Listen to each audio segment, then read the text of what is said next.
네, 기자회견에 앞서 우리 사무금융노조의 이재진 위원장님과 김기원 증권업종 본부장님의 모두 발언을 듣도록 하겠습니다. 네, 반갑습니다. 사무금융노조 위원장 이재진입니다. 대한민국 금융노동자들은 국민들과 마찬가지로 지금 자금시장 경색을 넘어 금융산업의 존망을 걱정하는 지경까지 몰려 있습니다.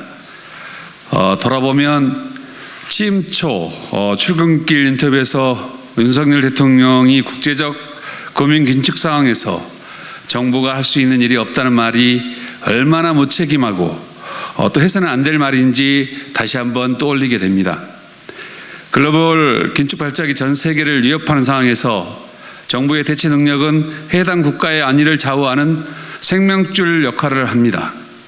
그러나 정부가 할 수 있는 일이 없다는 대통령부터 시작해서 금융정책 일선의 당국까지 생명줄 준 정부의 무능과 무책임이 얼마나 무서운 결과를 낳는지 모두가 지켜본 바와 같은 상황입니다. 김진태 강원도지사발 채권시장 신용위기, 그 사태가 터진 이후 금융당국의 늑장 대응, 그리고 흥국생명 콜옵션 미이행 사태와 이 역시 금융당국과 사전 협의가 있었음에도 불구하고 거기에 대한 엉터리 논평까지 정부가 할 일이 없다는 대통령의 발언의 실체는 금융산업의 위기가 국가 전체의 위기로 옮겨붙을 수 있다는 실질적인 위협인 것입니다. 현재 자금시장의 가장 취약한 고리로 제2금융권, 특히 증권과 캐피탈, 저축은행 같은 금융기관의 부동산 PF 부실 문제가 큰 우려를 낳고 있습니다. 일부 국민들은 단기자금시장에 대한 긴급 지원에 대하여 금융기관들이 돈 벌자고 벌인 부실잔치에 왜 국민의 세금을 써야 하냐고 모럴 해저를 지적하기도 합니다. 맞는 말씀입니다. 그러나 이 위기를 사전에 막지 못한 채 방치하고 시장에 맡길 경우 우리는 10배, 20배 세금으로도 관련 피해를 막지 못하는 엄청난 대가를 치러야 합니다. 그것이 금융사람의 바로 속성입니다. 그래서 우리가 주목해야 하는 것은 어떻게 이런 위기가 왔느냐는 것입니다. 최근 2년 사이 코로나 시기 제로금리 정책이 만든 자산시장에 엄청난 거품을 만드는 과정을 보면서 금융당국은 부동산 PF 시장에 몰려드는 금융기관들을 대상으로 무엇을 했느냐 하는 것입니다. 아무것도 하지 않았습니다. 금융은 가장 강력한 규제 산업입니다. 이것은 과열을 막을 적절한 규제가 제때 이루어지지 않으면 결국 그 부작용을 막기 위해 신속하고 적절한 자금 지원이 이루어져야 함을 말해주는 것입니다. 금융당국은 금융기관들이 최근 2년 사이 부동산 PF의 100% 이상 투자 규모를 늘려 앞다투어 진출한 상황에서도 이를 차단할 공시제도 강화나 포괄적 위험관리 시스템 시행 같은 필요한 조치들을 방치하다가 현재의 사태를 맞이한 것입니다. 오늘 두 분의 의원님들께서 말씀하실 각종 단기자금 시장의 위기관리 대책은 그런 측면에서 절실하고 시급한 정책들입니다. 이미 저희 사무금융노조는 지난 10월 25일 바로 이 자리에서 기자회견을 통해 한국은행 등 금융당국이 좀 더 적극적으로 발빠르게 대처해달라고 요청한 바가 있습니다. 또다시 오늘 우리는 이 자리에 서서 단기 금융시장의 발빠른 금융당국의 대응을 주장할 수밖에 없습니다. 마지막으로 한 가지만 더 말씀드리고 제 얘기를 마무리하겠습니다.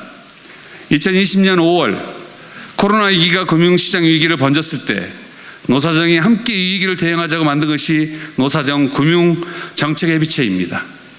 글로벌 긴축 위기로 코로나 시기보다도 더 어려운 시기가 왔는데도 왜 이 기구가 작동하지 않느냐는 국회 정무위원회 위원님들의 질문이 금융위원장 업무보고, 국정감사, 예결위 대정부 질문에서까지 나왔습니다. 그런데도 아직 금융위원회는 아무 입장을 내놓지 않고 있습니다. 금융위원장님, 정책 실패는 이제 충분히 하셨습니다. 더 이상의 위기는 현장과 정책이 소통하면서 막아야 합니다. 하루속히 노사정 금융정책협의체의 재가동이 필요하다는 말씀을 김지원 금융위원장께 드리면서 오늘 발언을 마치고자 합니다. 감사합니다. 네, 반갑습니다. 전국 사무금융서비스노동조합 증권업종 본부장 김기원입니다. 저는 오늘 이 자리에 어떤 노동조합 간부보다는 그동안 증권업에 종사했던 증권사 직원의 한 사람으로서 이 자리에서 우리 여의도에서 벌어지고 있는 그런 일들에 대해서 말씀드리고자 이 자리에 섰습니다. 공급망 재편, 우크라이나 전쟁, 물가 상승, 이번 금융위기의 원인으로 꼽히는 요인들입니다. 증권 노동자로서 돌아보면 언제는 이런 일 없었나 싶은 때가 있습니다. 항상 이런 악재들은 우리 곁에 있었고 우리는 그것을 극복해 왔습니다. 하지만 이번에는 어쩐 일인지 그동안 일상적으로 반복됐던 악재가 우리의 증권 노동자들의 생존을 위협하는 금융위기로 번지고 있습니다. 이미 증권업계는 회사가 흑자임에도 유동성 위기에 선제적으로 대응한다는 명분으로 구조조정을 시작하고 있습니다. 일례로 하이투자증권은 인수시 약속한 고용안정협약 각서가 버젓이 있음에도 불구하고 구조조정을 시행하려 하고 있습니다. 곧 노사 간의 마찰이 불가피해 보입니다. 또한 많은 증권사들이 리서치센터, 부동산 금융, 법인 영업 등 고용이 불안정한 계약직 노동자들을 해고하고 있습니다. 앞으로도 이들의 계약 기간이 만료가 되면 계속 순차적으로 해고해 나갈 것입니다. 왜 일상적인 악재였던 그 정도 수준의 문제들이 이번에 금융위기로 번지고 있는 걸까요? 그리고 그 피해는 모두 국민들에게 전가되고 있습니다. 그리고 우리 증권 노동자들은 일자리를 잃어가고 있습니다. 저는 윤석열 정부에 그 책임을 묻지 않을 수 없습니다. 정부는 이번 국면에서 각종 대책을 내놓고 있습니다. 그 대책의 가장 큰 문제는 이번 위기가 단기적으로 해결될 것이라는 낙관적 전망을 가지고 내놓고 있기 때문입니다. 그렇기 때문에 대책들이 단기적이고 사후적이고 땜질식 처방에 그치고 있습니다. 은행들에게는 은행채를 발행하지 말고 예금금리도 올리지 말고 기업들에게 대출을 늘리라고 하고 있습니다. 채권시장 안정과 부동산 시장 안정을 위해서 지원을 받아야 될 증권사들에게는 그 지원 재원을 내놓으라고 하고 있습니다. 이런 모순적인 대책들은 결국 지속 가능하지 않습니다. 이에 시장은 뜨거운 아이스 아메리카노냐는 냉소적인 반응을 내놓고 있습니다. 저는 윤석열 정부에게 묻고 싶습니다. 사태의 본질을 심각히 보지 않고 낙관적인 전망으로 이런 식으로 대응한다면 또다시 다른 문제가 발생을 하고 그 문제를 수습하기 위해서 또 다른 대책이 반복되는 악순환이 연속될 것이라는 것입니다. 그리고 마지막으로 증권 노동자들로서 이 사태 해결을 위해서 윤석열 대통령께 건의드리고자 합니다. 결국 우리나라 금융시장은 무수히 많은 위기를 넘겨왔습니다. 그 위기를 해결했던 근본적인 그런 그 처방은 결국에는 무역을 통한 성장, 결국 무역수직자가 금융위기를 극복하는 가장 확실한 해결책이었습니다. 근데 유감스럽게도 윤석열 대통령은 G20 정상회담에 가서 미국과 일본의 대중국 봉쇄 전략에 선봉에 서겠다라는 선언을 하고야 말았습니다. 우리나라에서 대중국 시장은 가장 무역 비중이 가장 높고 그 수십 년 동안 무역수지 적자를 이뤄왔습니다. 올해 들어서 무역수지 적자가 300억 달러를 넘어가고 있습니다. 그중 대부분이 대중국 무역수지 적자입니다. 윤석열 대통령께서는 더 이상 관료들에게 이 사태를 맡겨서는 안 됩니다. 본인이 직접 나서서 이번 금융위기를 수습하겠다라는 의지를 보여줘야 합니다. 그렇지 않으면 이런 금융위기는 아직 오지 않은 미래를 가져올 것입니다. 그 미래는 금리 인상으로 가계들의 가처분 소득이 줄어들고 그리고 부동산 가격 하락을 통한 자산 가치 하락으로 인한 그 구매력이 감소하면서 경기가 침체되는 그런 불경기가 지속적으로 오래 지속될 가능성이 커지고 있습니다. 부디 이런 오지 않은 미래를 예방하기 위해서라도 윤석열 대통령께서 전면에 나서서 이번 금융위기 수습에 나서줄 것을 촉구하는 바입니다. 감사합니다. 단기 자금 시장 안정화와 종사자 고용 안정 대책 촉구 기자회견을 시작하겠습니다. 김진태 레고랜드발 금융위기가 계속되고 있습니다. 레고랜드 사태 발생 이후 정부는 10월 말부터 여러 대책을 발표하였습니다. 10월 23일 50조 플러스 알파 지원 대책, 11월 11일 2조 8천억 지원 대책, 10월 27일 한국은행이 RP 6조 원, 11월 17일 5대 금융지주의 95조 원 지원 등입니다. 오늘도 RP 2조 5천억 추가 매입 등의 추가 대책을 발표하고 있습니다. 산술적으로 보면 100조 원이 훨씬 넘는 규모입니다.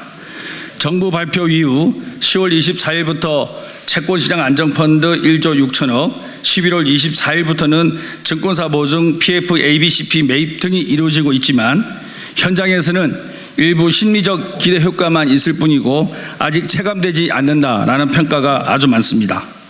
그 이유는 자명합니다. 정부의 유동성 공급 실행 시기가 너무 늦었고 규모 자체가 시장의 기대만큼 크지 않다는 것입니다.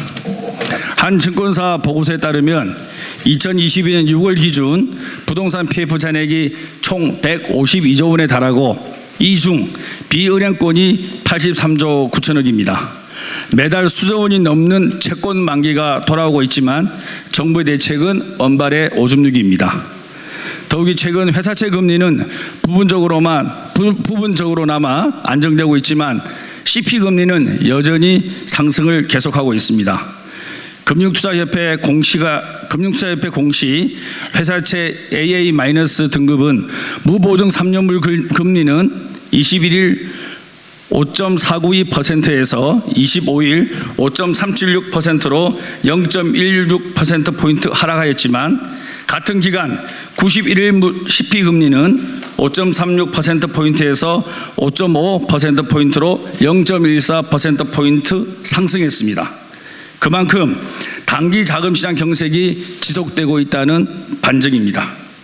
한국은행이 27일 발표한 자료에 따르면 금융경제 전문가 72명 중 58.3%가 1년 내 금융 충격이 올 수 있다고 답했을 정도입니다. CP 등 단기 자금시장 안정화를 위해 정부에 촉구합니다. 정부는 단기 자금시장 위기 해소를 위해 유동성 공급 규모를 획기적으로 늘리고 적재적소의 투입을 실행해야 합니다. 금융지주 회장단이 발표한 95조 원 지원을 하루빨리 즉시 가동해야 합니다. 12월 중에 투입된다고 하는데 이는 너무 늦습니다. 정부는 자금 투입 시기와 계획을 구체적으로 수립해서 시장의 불신을 해소할 수 있도록 해야 할 것입니다. 증권사 등 금융업계 종사자 고용 안정 대책을 즉각 마련해야 합니다. 김진태 강원도지사 레고랜드 사태로 파생된 금융시장 경색은 증권업계 종사자의 해고 사태로 이어질 위험성이 크고 현재 진행되고 있습니다. 금융위기는 언제나 해고라는 이유로 종사자의 일자리를 빼앗고 책임을 노동자에게 전가했습니다. 최근 증권업계에서는 금융위기와 유동성 경색을 이유로 고용이 불안정한 비정규직부터 해고에 나섰습니다. 이번 금융위기가 증권업계 구조조정의 신호탄이 될 것이라는 우려가 많습니다. 금년 5월에 입사한 단기 계약직이 12월에 해고된다라는 예고 통보를 받았습니다. 열심히 일한 노동자가 무슨 잘못이 있습니까? 레고랜드 사태를 일으킨 지자체와 이러한 작은 경색을 방지하지 못한 정부의 책임이 있는 것입니다. 고용노동부에 요구합니다. 현재 금융위기가 종사자 등 금융업계 비정규직과 종사자의 대량 해고 사태로 이어지지 않도록 고용노동부는 즉시 해당 사업장에 대해 현황 파악을 위한 실태 조사를 해야 합니다. 또한 즉시 긴급 특별 근로감독을 실시해 노동관계법 위반 여부를 확인하기 바랍니다. 금융당국의 유동성 공급에 대한 근본 대책을 마련할 뿐 아니라 고용노동부도 증권업계의 비정규직과 종사자 고용 안정을 위한 추가 대책을 마련해야 할 것입니다. 이상입니다. 2022년 11월 28일 김병욱 국회의원, 김영진 국회의원, 전국 사무금융서비스 노동조합 이재진 위원장, 김기원 증권업종본부장 이상입니다.